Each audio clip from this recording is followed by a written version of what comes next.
On October 15, 1888, the people of Fort Smith, Arkansas, gathered for a wedding that would cast a shadow over the town for generations. 45-year-old Nathaniel Decker stood at the altar beside his new bride, 22-year-old Rose Sullivan. What made the union shocking was not their age difference, but the fact that Rose had been engaged to Nathaniel's son William, who just 3 months earlier had died in what was called a tragic hunting accident. To most, it seemed like a grieving father stepping in to protect the young woman his son had left behind. In reality, it was the final act of a chilling love affair that had been carefully plotted and ruthlessly carried out. Hidden behind the smiles and vows was a conspiracy marked by failed murder attempts, steady poisoning, and finally a cold-blooded execution staged to look like a mishap in the woods. Records tucked away in the Sebastian County Courthouse basement for more than 100 years tell the story that officials once ignored.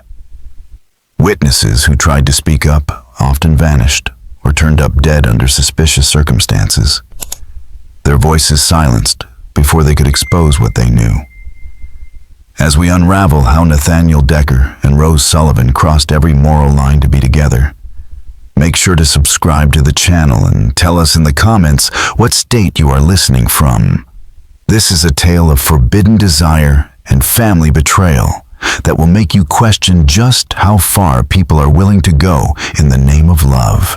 The truth about William Decker's death was buried along with him, but the signs were always there for anyone bold enough to look. In 1888, Sebastian County stood as one of Arkansas's wealthiest regions, built on the booming timber industry and the trade routes of the Arkansas River. Fort Smith, once a frontier military outpost, had become a bustling hub where lumber barons, ranchers, and merchants competed for power in a post-Civil War economy hungry for growth. Nathaniel Decker had arrived from Tennessee 15 years earlier with enough money to buy a fouling sawmill and the ambition to turn it into the largest lumber company between Little Rock and Indian Territory. By the late 1880s, the Decker Lumber Company employed more than 200 men and controlled thousands of acres of prime timberland in the Ozarks. The sound of his steam-powered saws filled the valley each day, and his lumber traveled as far as Kansas City and New Orleans. At 45, Nathaniel cut an imposing figure in Fort Smith.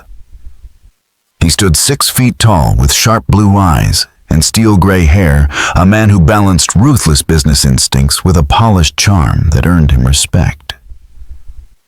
His wife Margaret had died of consumption 3 years earlier, leaving him with their only child, William.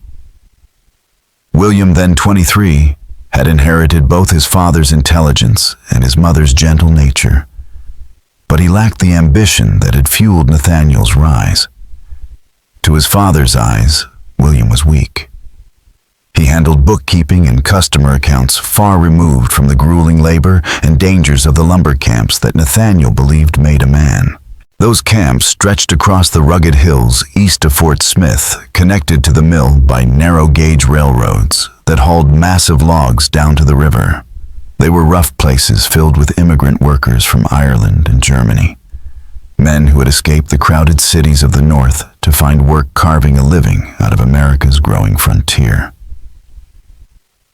They lived in rough bunkhouses, worked 6 days a week in conditions that claimed lives every season, and spent Saturday nights drinking and gambling in the riverfront saloons of Fort Smith's notorious district.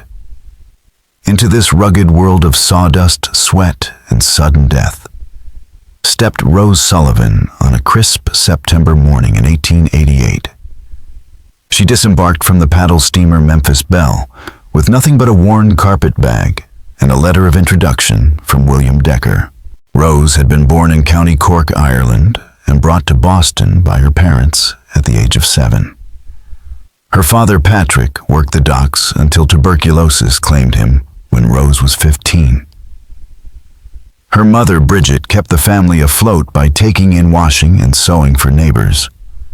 But poverty and the relentless prejudice against Irish families made survival a daily struggle.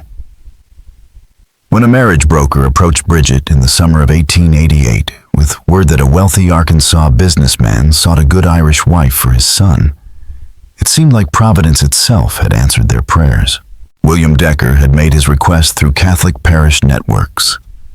He wanted a woman of strong faith, good character, and practical skills. Someone willing to travel west and become the bride of a lumber heir. Rose fit those requirements perfectly. But she carried more than anyone expected, an ambitious, restless intelligence that had never found an outlet in the narrow world allotted to Irish immigrant women. At 22, she had worked as a seamstress, a shop girl, even a tutor for wealthy Protestant families who paid her less than their stable hands. The chance to marry into wealth was more than escape from poverty.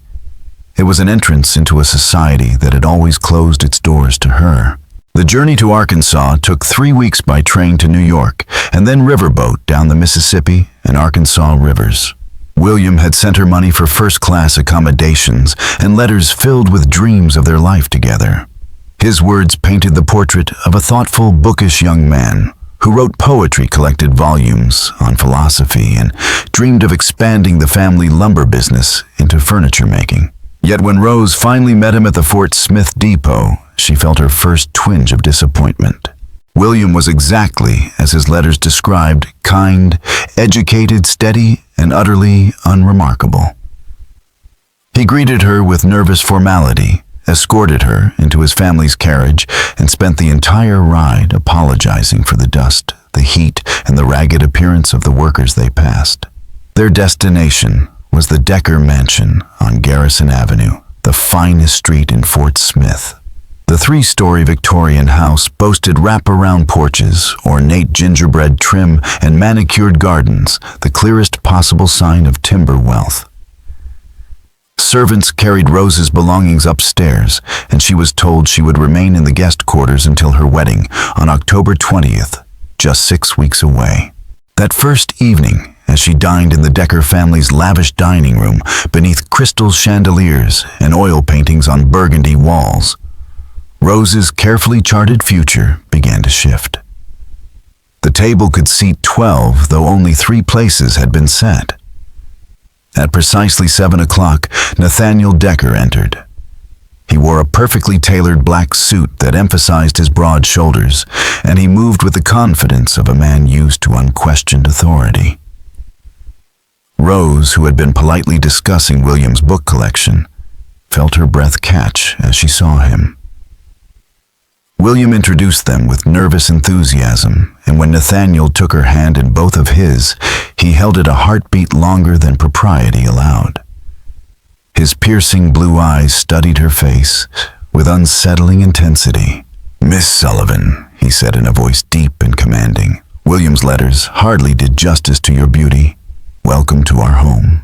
The compliment was improper, the kind of remark a father should never make about his son's bride-to-be. Yet Rose felt herself drawn to Nathaniel's boldness. After years of being treated as either a servant or a charity case, his words struck her as recognition of her value as a woman, rather than a transaction in marriage. All through dinner, she found herself stealing glances at him, while William nervously outlined plans for their honeymoon in New Orleans. Nathaniel steered the conversation with ease, speaking of politics, business, and the empire he had carved out of Arkansas, timber his presence filling the room. William, by contrast, shrank beside him, fumbling numbers and qualifying every opinion with apologies, as though afraid to be wrong in front of his father. When dessert was served, Nathaniel looked at Rose and said, almost gently, but with steel beneath the words, that William had many fine qualities, but lacked the ruthlessness that business required. The remark exposed a truth that unsettled her. This was a man who recognized weakness even in his own son and did not hesitate to name it. Afterward, William suggested showing her his poetry collection, but Nathaniel cut in smoothly. Perhaps he said Miss Sullivan would prefer to see the timber operations. He was riding to Camp 3 the next morning to inspect a new steam donkey. And if she was to marry into the family, she ought to understand where their fortune came from. William looked ready to protest, then deflated under his father's authority. Rose agreed instantly, drawn by the hint of danger in Nathaniel's offer. The following morning dawned cool and bright with autumn just beginning to touch the Arkansas hills. Rose dressed in a practical wool dress suited for riding and met Nathaniel at the stables. 2 horses stood ready, a calm mare for her and a powerful stallion for him. William was absent. Nathaniel explained with deliberate casualness that his son had been called away on urgent business in Van Buren. Rose accepted, though she suspected his absence was no accident. They rode side by side through misty woods for nearly 2 hours, and she studied his profile as they traveled, noting the firm line of his jaw and the way the light caught strands of silver in his dark hair. He spoke of the early days of his enterprise, of felling oaks, older than the Republic itself, of the perils of hauling timber down mountainsides, of the pride in transforming raw logs into lumber that built towns across the frontier. His words carried passion and conviction, and Rose listened as though he were revealing not just a business, but a philosophy of power. Camp 3 lay on a hillside above the river, a rough collection of bunkhouses and log piles where men worked under the clatter of machinery and the smell of fresh-cut pine. At its center stood the new steam donkey, its boiler hissing cables strung across the clearing like the rigging of a ship. Rose expected to remain an observer, but Nathaniel insisted she learn. He explained how the winch could drag logs weighing tons across slopes where horses would fail, showed her the careful positioning of guide wires that kept men alive, and finally placed her hands on the controls. Under his guidance, she coaxed a 1,000-pound log into place. "You have good instincts," he told her, his hand still resting lightly over hers. The word sent a shiver through her, not from the machine's power, but from his. Most women would have been too frightened to touch the machine. "I'm not most women," Rose replied, and instantly regretted her boldness. Nathaniel's smile told her he appreciated it. "No, you certainly are not." They shared lunch at a rough table outside the foreman's office, sandwiches and black coffee. While Nathaniel leafed through production reports and spoke with crew leaders about the next day's cut, Rose noticed how the men deferred to him, not with affection, but with the wary respect of men who knew their livelihoods rested on his approval. On the ride back toward Fort Smith, the conversation shifted. As they rested beside a creek shaded by hickory trees, Nathaniel asked, "Tell me your expectations for marriage." Rose thought carefully before answering. "I expect to be a good wife to support my husband's work and to raise children who will carry on his name." "Admirable," Nathaniel said. "But that only tells me what you plan to give." "What do you hope to gain?" The bluntness startled her. In Boston, survival had been the only goal anyone spoke of. "To matter," she said at last. "To be part of something important, something lasting." Nathaniel stooped to skip a stone across the water. "Do you believe William will give you that?" The question struck too close. Her cheeks burned. "William is a good man," she began, but Nathaniel cut her off. "That's not what I asked." She dismounted, pacing to steady her thoughts. "William is gentle, kind, educated. He will provide well and treat his wife with respect." Again, not what I asked. His eyes held hers, demanding truth. And she gave it. "No," she said quietly. "He won't. He follows other men's visions. He'll never create anything of his own. And that matters to you?" "Yes." Nathaniel stepped closer, and she caught the scent of pine and smoke in his clothes. "Then you see my problem. I've built something from nothing, but my son doesn't have the will to carry it on." Rose knew she should step back, but instead she whispered, "What do you intend to do about that?" Nathaniel answered, not with words, but with a fleeting brush of his fingers against hers as he helped her into the saddle. The touch was brief, yet it carried the weight of a promise. They rode the rest of the way in silence. but the world had shifted between them. When they reached the mansion, William was waiting nervously on the porch relief, plain in his voice, as he asked about their ride. "Educational," Rose replied, catching Nathaniel's slight smile at her choice of words.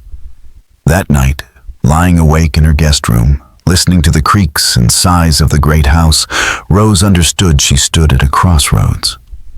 One path was safe, the marriage to William, a life of comfort without consequence.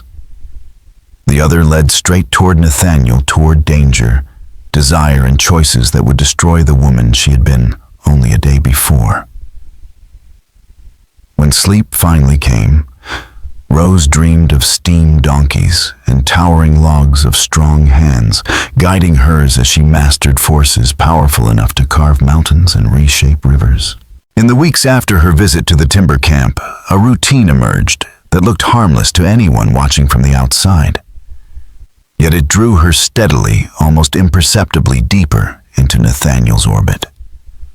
William, pleased with his fiancée's interest in the family business, encouraged her involvement, never suspecting that each excursion and every private conversation with his father was carefully designed to feed an obsession neither Rose nor Nathaniel could resist.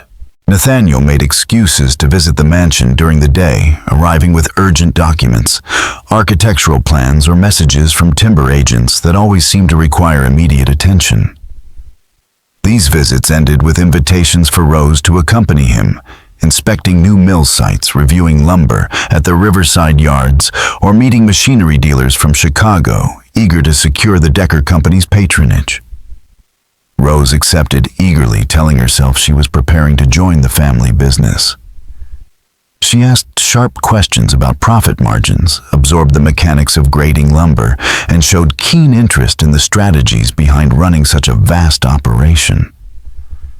What neither spoke aloud was that these lessons masked something more intimate. Nathaniel was training Rose to see the world as he did to believe that the power must be seized, not granted, and that weakness was a luxury reserved for those willing to be crushed. "William has never understood," Nathaniel remarked one crisp October morning as they rode through his timberlands, that in both business and nature only the strong survive. "He believes fairness guarantees success, but fairness is a luxury only the victors can afford." Rose found herself nodding at words that weeks earlier would have unsettled her. "He does assume others will act honorably just because he does," she offered. "Exactly," Nathaniel said, "and that naive belief will destroy everything I've built unless someone with vision takes control." The implication hung between them, unspoken but unmistakable. Nathaniel wasn't simply sharing his philosophy, he was recruiting a partner. Meanwhile, William seemed to wilt beneath the growing tension in his own household. Whether he sensed something shifting or was simply reacting to the charged air whenever all three were together, his behavior grew more deferential. He became excessively attentive to Rose, asking permission for things a husband should decide himself, seeking Nathaniel's opinion on matters as trivial as walks in the garden or details of the wedding plans. He wrapped his every thought in qualifiers. "Perhaps Father has a better idea, or maybe we should ask Father what he thinks." What he believed showed respect only revealed weakness. Rose could no longer deny the contrast. Where Nathaniel commanded, William asked. Where Nathaniel decided, William delayed. Where Nathaniel acted, William hesitated. The gentle qualities that had seemed appealing in William's letters now appeared as liabilities, proof that he lacked the will to claim even his own marriage. The turning point came on October 8th, just 12 days before the wedding. William had planned a private picnic for Rose at Ozark Landing, a scenic bend in the Arkansas River, where paddle-wheelers stopped to load timber from the Decker sawmill. William had gone to great lengths to plan the picnic at Ozark Landing. The cook prepared a special lunch, the groundskeeper gathered autumn flowers for a bouquet, and William himself had even composed a poem he meant to read as the sun dipped below the river's edge. But on the afternoon of October 8th, Nathaniel announced that urgent business demanded William's immediate attention at the main sawmill. A critical machinery breakdown threatened to shut down production unless repairs were made before the next morning's shift. As the man in charge of maintenance schedules, William's presence was not optional. "Perhaps you could postpone your picnic until tomorrow," Nathaniel suggested with sympathetic gravity. William's face fell. He had clearly poured heart and hope into the moment. "Can't the repairs wait until morning? The mill supervisor usually handles this sort of problem." "The supervisor is down with fever," Nathaniel replied smoothly. "And the Chicago machinery dealer with the replacement parts leaves tomorrow afternoon. If the work isn't done tonight, we'll lose a week of production." Rose watched as the trap tightened. Nathaniel hadn't simply asked for William's help. He had framed the choice so that refusal meant selfishness. Business or romance, the decision was framed as a test of character, and William, as always, chose the path of least resistance. "Of course," he said, after a painful pause. "Business must come first. Rose will understand." "I'm terribly sorry, Rose," he added, genuinely distressed. "We'll have our picnic tomorrow. The sunset will be just as beautiful." Nathaniel, however, had already prepared the alternative. "Perhaps Rose would enjoy seeing the mill operations while you work on the repairs," he suggested. "She's shown such interest in the business. This would be the perfect opportunity." William brightened at once, grateful for his father's solution. "Would you mind terribly, Rose? Father knows the mill better than anyone, and you did say you wanted to understand every part of the operation." Rose smiled and agreed, though her excitement had nothing to do with lumber machinery. By now she recognized Nathaniel's orchestration. The breakdown might be real, but the invitation was deliberate. Another carefully engineered step in the dance they had been performing since the night they met. When evening came and William departed with his tools and repair manuals, Rose found herself alone with Nathaniel for the first time since their ride into the timber country. The mansion seemed larger. Without William's presence, the silence between its walls heavy with possibility. "Shall we go to the mill?" Nathaniel asked in the hallway. Rose met his gaze and understood the choice before her. She shook her head slightly. "I'd rather not." Nathaniel smiled, and in that smile Rose saw both promise and peril. The line they had been circling for weeks was gone, erased in an instant. Instead of touring the mill, they spent the evening in the shadowed gardens behind the mansion, talking with the kind of intensity that stripped away pretense. "I've been married," Nathaniel told her as they paused beside the fountain. "I know the difference between affection and passion. William offers you one. I could offer you the other." Rose's pulse hammered. "William is your son." "Yes," Nathaniel said simply. "And that makes this both impossible and inevitable." They stood so close in the moonlight that Rose could see the silver streaks glinting in Nathaniel's dark hair, could watch the taut set of his jaw as he wrestled with emotions that seemed to surprise even him with their strength. This was a man who had built an empire on discipline and calculation.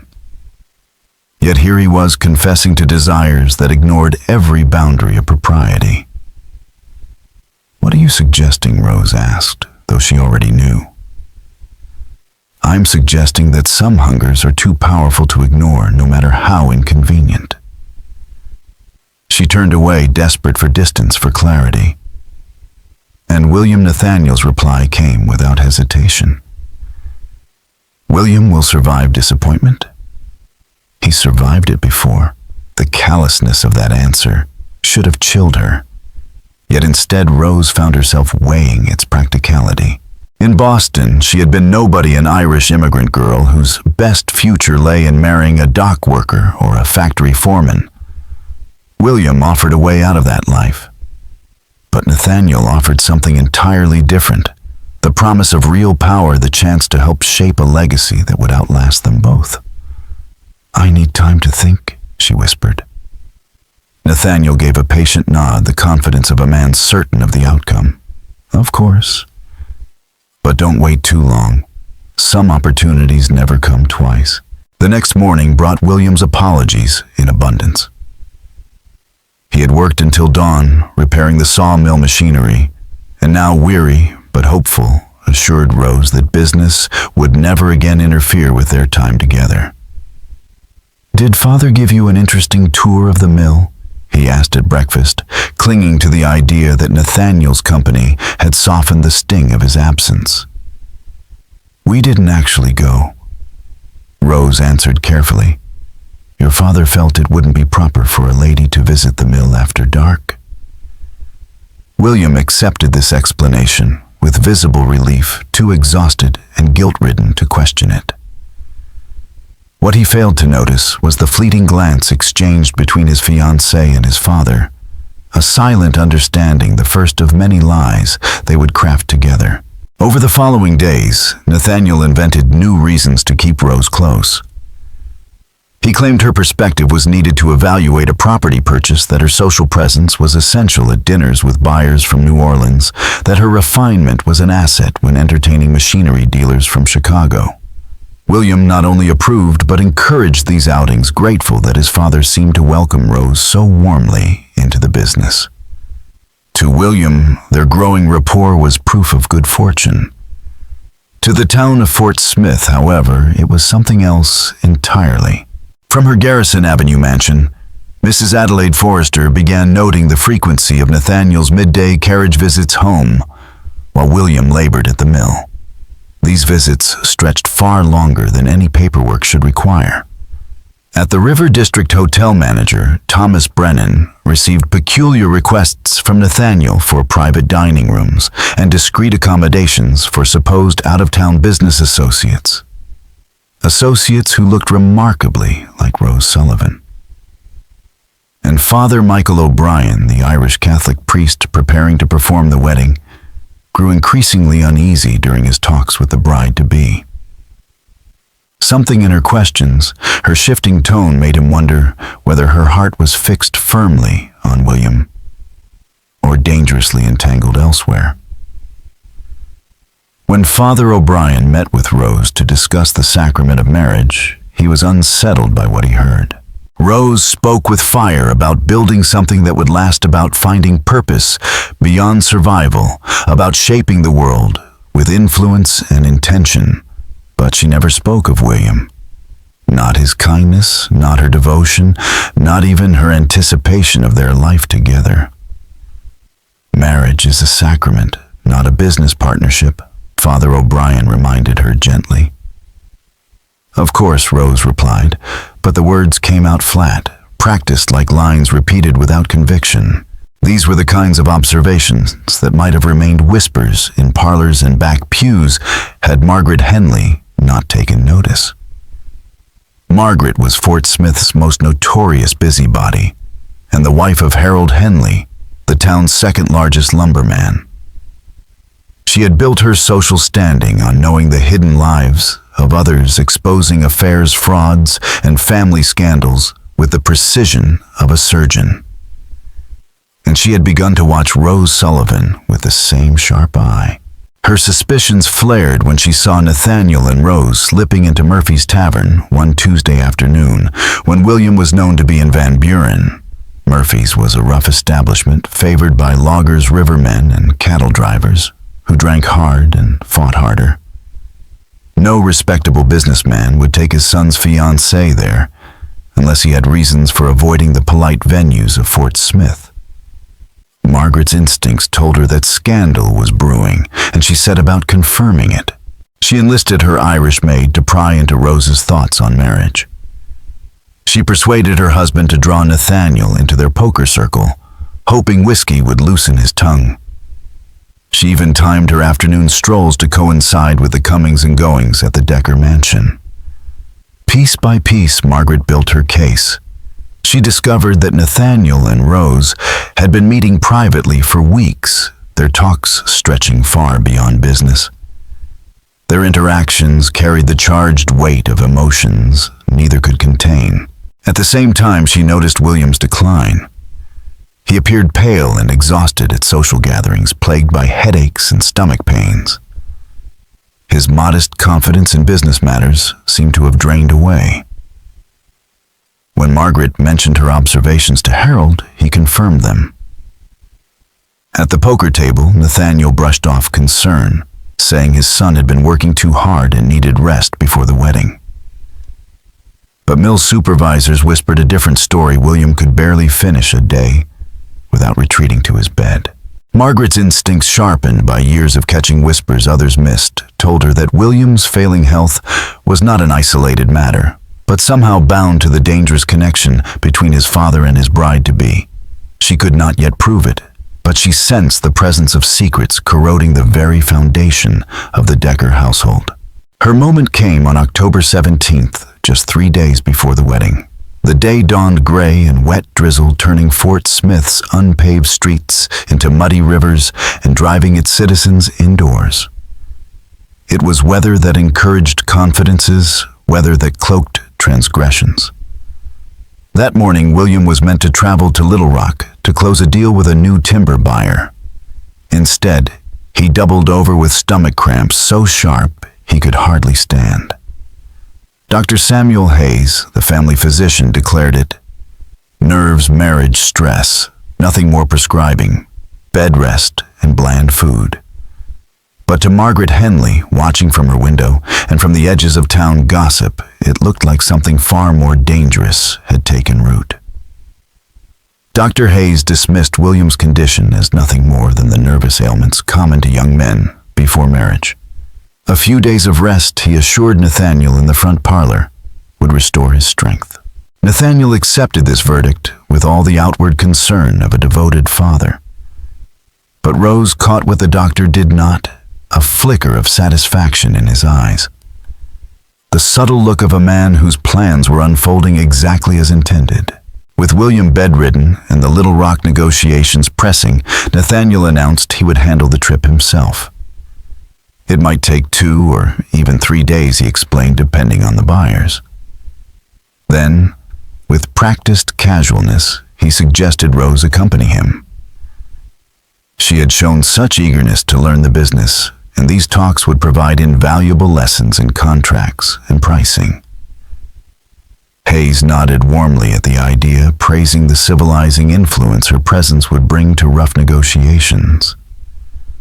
Rose agreed with enthusiasm that should have raised questions, but everyone interpreted it as the devotion of a fiancé eager to support her future family.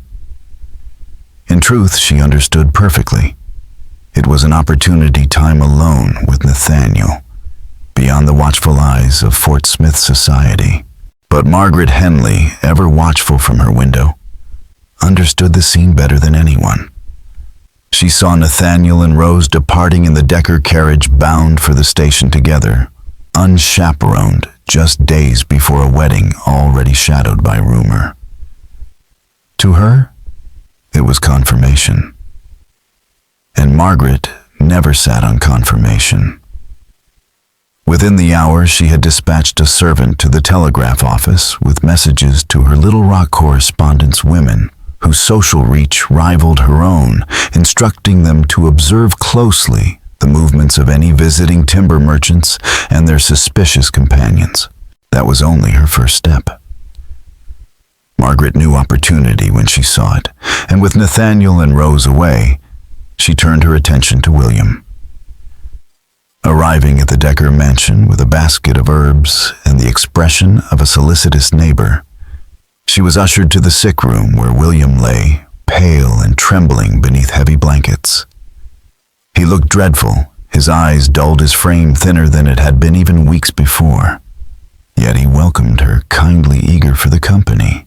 "You poor dear," Margaret crooned, settling by his bed with the calm authority of someone who had pried open secrets before. "Dr. Hayes says it's just nerves, but you look positively unwell. Have you been eating properly?" William confessed that food had tasted strange for weeks, that even favorite dishes turned his stomach, and that nothing seemed to sit right. He blamed nerves, the strain of work, the looming wedding. But Margaret's mind worked quickly. She had seen these very symptoms years earlier when old Samuel Reeves wasted away under the slow hand of arsenic. The dull eyes, the trembling hands, the relentless stomach distress, it was a pattern she recognized instantly. "Tell me, dear," she asked softly, "are you eating the same meals as your father and Miss Sullivan?" William hesitated, his thoughts sluggish. "Well, Father often dines at the hotel when he has business. And Rose, she's been eating with clients, sometimes learning the business. You understand." Margaret understood all too well. If her suspicions were right, Nathaniel and Rose had engineered it, so William alone consumed the poisoned food. His decline was not chance, it was design. "Who prepares your meals, child?" she pressed. William managed a weary smile. "Mrs. Patterson, our cook mostly, though Father brings me tonics from Dr. Hayes. And Rose has been so thoughtful. She often brings me tea or broth when I'm feeling poorly." The words confirmed what Margaret feared. The tea, the broth, the careful attentions of a devoted bride-to-be. In truth, they were the delivery systems of death. Margaret felt a chill that had nothing to do with the damp October air. Here was opportunity, method, and motive laid bare by the innocent trust of a young man too sick to realize his own family was slowly murdering him.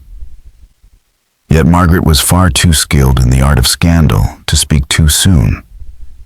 She stayed by William's bedside, gently drawing out details of household routines, noting when his symptoms worsened, when they eased, and how his father and fiancé factored into his daily care.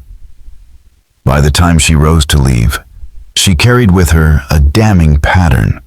William's decline had begun soon after Rose arrived, worsened during the weeks when she and Nathaniel spent the most time together, and eased only when Nathaniel traveled on business. It was circumstantial, yes, but strong enough to ruin reputations and topple fortunes if wielded at the right moment. While Margaret plotted in Fort Smith, Nathaniel and Rose discovered in Little Rock that distance from their precarious situation only inflamed the connection they had been trying, with less and less success, to restrain. Hours together on the train allowed for unguarded conversations. Hotel suites required no chaperones. Business meetings revealed how seamlessly their minds aligned, how easily they completed one another's arguments. "We work well together," Nathaniel told her after reviewing contracts late one evening. "You see the meaning in these numbers more clearly than William ever has." Flushed with wine and with a heady thrill of being valued for her intelligence rather than reduced to her role as a future wife, Rose spoke words she might once have choked back. "William doesn't want to understand. He does what's required, but he has no passion for it. He'd rather bury himself in poetry than build anything of worth." Nathaniel's eyes locked on hers. "And you? What would you rather do?" Rose knew the question was no longer about timber or contracts. She held his gaze and gave the only answer that felt true. "I'd rather build an empire." Nathaniel's response came not in words, but in the kiss that shattered the last of their restraint.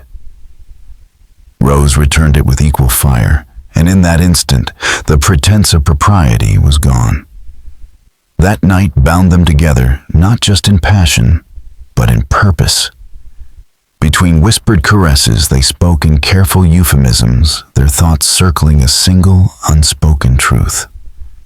"William's illness isn't improving," Nathaniel murmured in the pre-dawn dark. "Hayes fears it could be more serious than nerves." Rose understood instantly.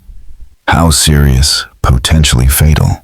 Neither dared speak plainly, but both knew the meaning. William's death would free them from their cage of secrets. A frail constitution, a mysterious decline, a tragic loss before the wedding such things happened. And who would question a grieving father, stepping forward to comfort his son's bereaved bride? But their carefully woven conspiracy encountered an obstacle the moment they stepped off the evening train back in Fort Smith. Margaret Henley was waiting on the platform, her shawl pulled tight against the drizzle. Her expression polite, but her eyes sharp with knowing. "Mr. Decker," she called smoothly, her voice carrying above the crowd. "I do hope your business went well. Poor William has been quite anxious during your absence." The words were courteous, but the look Margaret gave them was not. It told Nathaniel and Rose what they both instantly realized: their secret was no longer entirely their own. Margaret Henley's polite words at the station had been a warning. She knew something, or at least suspected enough to be dangerous. Nathaniel met her with his usual courtesy. "How thoughtful of you to inquire, Mrs. Henley. I trust William's health hasn't worsened," but Margaret's smile carried a sharper edge. "Quite the contrary," she said sweetly. "He seemed much improved this afternoon, almost as if the change in his routine had done him good." The implication was unmistakable. She had linked William's illness to Nathaniel's presence, and she wanted them both to know she would be watching. As the carriage rattled home through Fort Smith's darkened streets, Rose and Nathaniel understood the truth. Their window was closing. If William's decline continued under Margaret's scrutiny, whispers would harden into accusations. They needed to end this quickly, cleanly, and in a way that appeared beyond suspicion. The solution, when it came, was as simple as it was ruthless. On the morning of October 19th, 1888, Fort Smith woke to bright skies and crisp autumn air, the perfect day for a hunt. Nathaniel announced at breakfast that he had arranged a farewell hunting trip for William, a bachelor's outing before the wedding. William, looking stronger than he had in weeks, welcomed the idea eagerly. Hunting had always been one of the few activities that gave him genuine joy. "Excellent idea," he said, his face alive with color. "Fresh air will do me good before tomorrow's ceremony." Rose feigned disappointment at being excluded, but knew this was the moment she and Nathaniel had been building toward. The hunting party would number 6: William Nathaniel Harold Henley, Thomas Brennan, Dr. Samuel Hayes, and James Crawford, the mill's chief supervisor. All respected men, all practiced hunters, their presence guaranteed that any tragedy would be accepted as misfortune, not malice. But Rose, watching the preparations, saw details others missed. Nathaniel chose the location, a remote stretch of timberland, thick with underbrush and fallen logs where hunters could be easily separated. He insisted on particular rifles, arguing they were best suited to heavy cover. He even suggested the hunting formation, placing himself near William in a way that created endless chances for a mishap. "Will you be all right alone for the day?" William asked gently before they left. "I hate leaving you the day before our wedding." Rose smiled with practiced sweetness. She said she would spend the afternoon with the ladies, finalizing wedding details. What she did not say was that she had already arranged to visit Margaret Henley, an alibi so perfect it seemed almost providential. At dawn, the wagon creaked eastward with rifles, ammunition, and high spirits. The men joked about who would bag the biggest buck, while Hayes carried a flask of whiskey to toast their kills, and Henley passed around imported cigars. Only Nathaniel remained intent, scanning the terrain, gauging sightlines, adjusting positions with a commander's eye. The tract stretched for hundreds of acres across oak and hickory ridges where gunfire echoed strangely, and a man could vanish from sight in moments. Nathaniel proposed they spread in a loose line, close enough to glimpse one another through the trees, but free to follow separate tracks. The others applauded his prudence, believing it a safeguard against accidents. In truth, it created the very conditions Nathaniel needed. In such cover, a single shot could come from anywhere, and a dying man might lie unseen while others pressed forward. The ground itself seemed designed for tragedy, and Nathaniel Decker intended to make certain tragedy came. The morning hunt unfolded, uneventfully, punctuated only by the occasional crack of distant rifle fire. No one claimed a kill, but spirits remained high. At midday, the men gathered in a sunlit clearing beside a creek, sharing sandwiches and strong coffee, while trading stories of deer sign and near misses. William seemed reborn, his color restored, his laughter ringing out, as he endured good-natured teasing about the end of his freedom. Dr. Hayes clapped him on the shoulder. Fresh air and exercise, better medicine than any I could prescribe. Nathaniel nodded gravely, though Rose would have recognized the irony in his eyes. William did indeed look like a new man, which made what was about to happen feel all the more cruel. After lunch, they split again, pushing deeper into the rugged timberland where slopes were steep and thickets pressed close. Nathaniel eased himself into position 50 yards behind his son, near enough for accuracy, far enough to claim error. The others fanned out across the hills, intent on their own tracks. At 2:30, a single shot tore through the stillness. The men converged on the sound to find Nathaniel kneeling over William's lifeless body, his hands stained with blood from futile attempts to close the gaping chest wound. His face twisted in apparent agony, he gasped, "I thought I saw a deer. I fired before I realized. Oh God, what have I done?" The scene matched his words. William had been struck from behind at close range, the kind of wound any hunter might suffer in thick cover. Dr. Hayes declared the death instant beyond saving. Crawford, the most seasoned hunter, surveyed the ground and pronounced it a tragic but ordinary mistake. "These hills deceive even careful men," he said solemnly. "No one is to blame." The others murmured assent, shaken, but willing to accept an accident. Only Harold Henley noticed what did not fit. The entry wound and faint powder burns suggested a shot fired from much closer than 50 yards, perhaps no more than a dozen paces. He said nothing, choosing silence over confrontation. But the thought stayed with him as they bore William's body down the slopes. Back in Fort Smith, Ray was playing her part flawlessly. She spent the day in Margaret Henley's parlor, discussing flowers and menus, cultivating an alibi. When a messenger burst in with the grim news, she clutched at her heart, her voice breaking with rehearsed anguish. Oh, the poor man. To lose his son like this the day before the wedding, how will he ever forgive himself? Her performance was flawless in words, but Margaret watched her eyes. Behind the tears, she glimpsed something colder, a flicker of satisfaction poorly hidden. By evening, the hunters returned, their faces gray with fatigue and grief. To the town, it was a simple tragedy. Hunting accidents were not uncommon, and no one wanted to believe otherwise. On October 21st, William Decker's funeral drew the largest crowd Fort Smith had ever seen. The church overflowed mourners, spilling into the streets.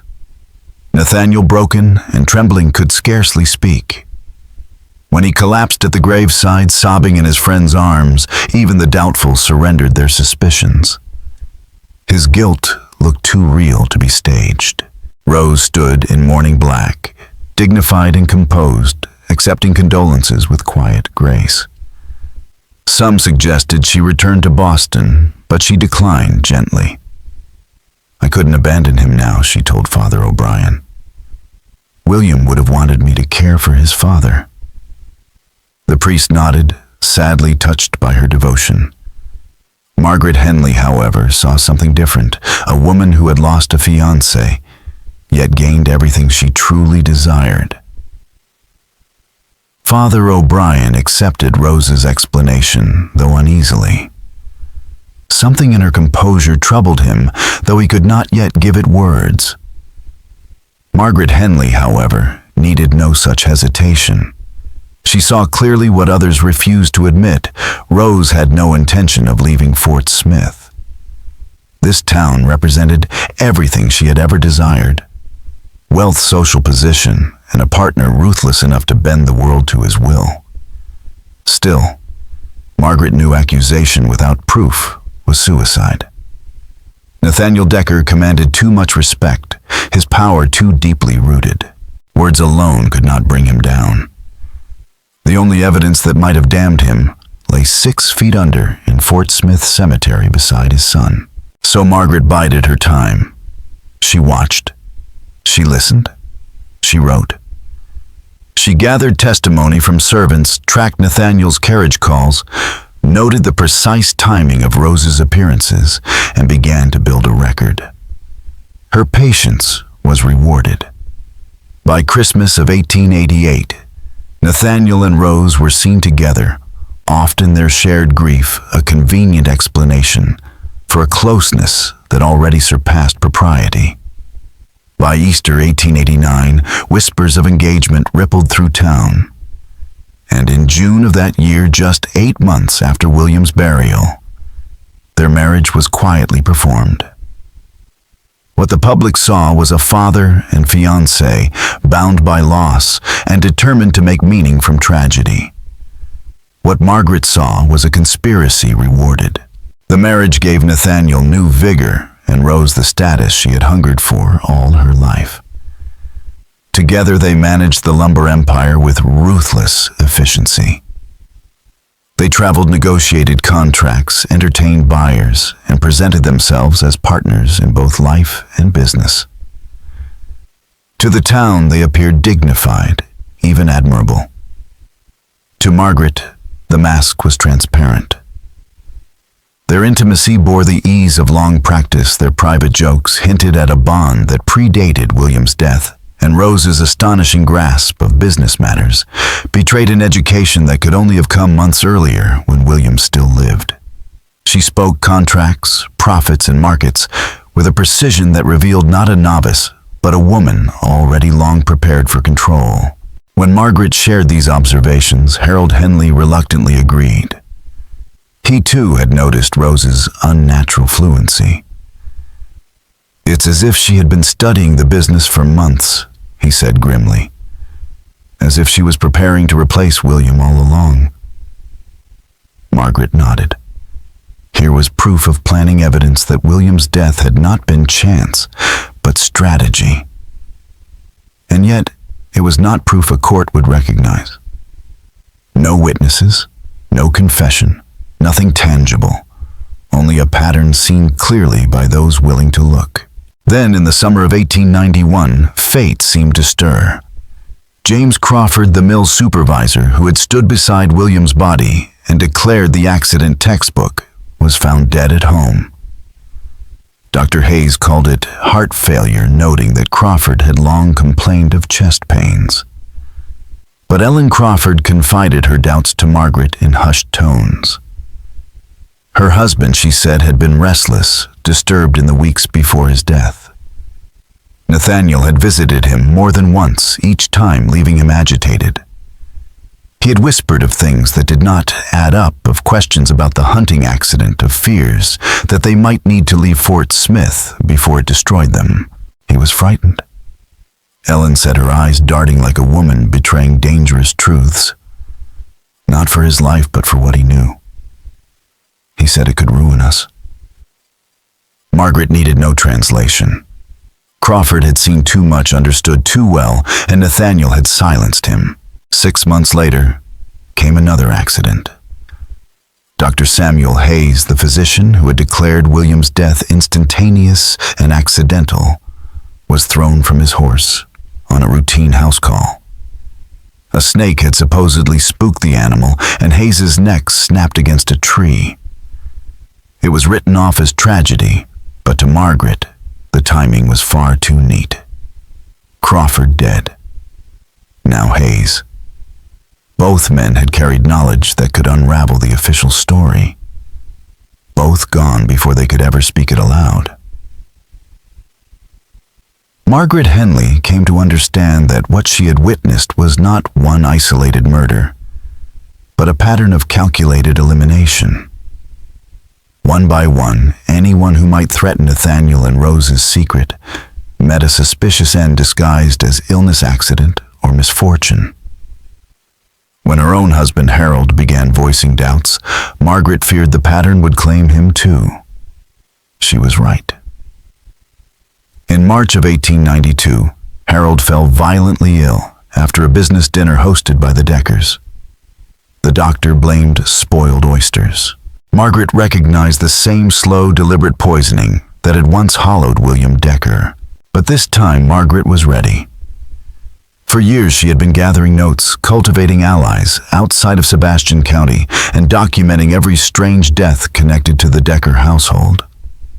When Harold died on March 15th, she marched to the telegraph office, determined to summon federal marshals. Yet her warnings went unanswered. To the outside world, there were more urgent concerns than whispers of scandal in Fort Smith. And within the town itself, the legend of Nathaniel and Rose had already taken root, a story of romance rising from tragedy, a father and fiancé who had found comfort in each other's arms after loss. The community had invested too deeply in this narrative to face the darker truth, and so the murders faded into rumor. Nathaniel and Rose prospered. Their lumber empire spread across 3 states. They raised 3 children, built a mansion that dominated the skyline, and were celebrated as pioneers of Arkansas industry. Margaret Henley died in 1894. Her suspicions buried just 50 yards from William Decker's grave. Only her private journals, discovered decades later in the family home, preserved her account of what had truly happened. The final vindication of her fears came in 1987, when construction crews renovating the Sebastian County Courthouse unearthed a hidden cache of Margaret's notes, alongside letters between Nathaniel and Rose themselves. The documents revealed the scope of a conspiracy that had claimed at least 5 lives, silenced witnesses, and bent an entire community's memory to fit the story Nathaniel and Rose wanted told. The most chilling truth is how completely they succeeded. For over a century, the people of Fort Smith remembered them not as conspirators, but as tragic lovers who found hope in grief. It's a reminder that history is not always written by the innocent, but by those ruthless enough to control the story. So what do you think? Was Margaret's record the whole truth? Or could there be even darker secrets still buried in those Arkansas hills? Share your thoughts in the comments below. And if you enjoyed this tale of forbidden love and calculated murder, subscribe to our channel, hit the notification bell, and share this video with someone who loves exploring the forgotten crimes of America's past. We'll see you next time with another mystery that time tried to